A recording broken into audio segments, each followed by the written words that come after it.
Chef Chong from Pastry Academy. Today, I will be teaching you the simplest butter cookie ever. First, we need to prepare soft butter, icing sugar, cornstarch, and low protein flour. Mix well soft butter and icing sugar.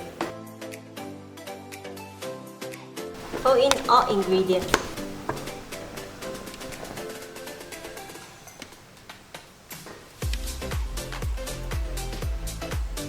After mix well, put in a piping bag. Tie out non-stick tray.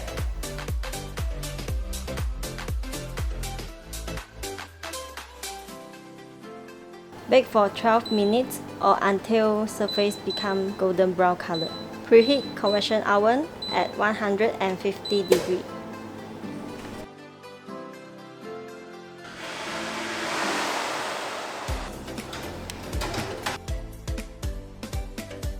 So, this is it, our freshly baked butter cookie.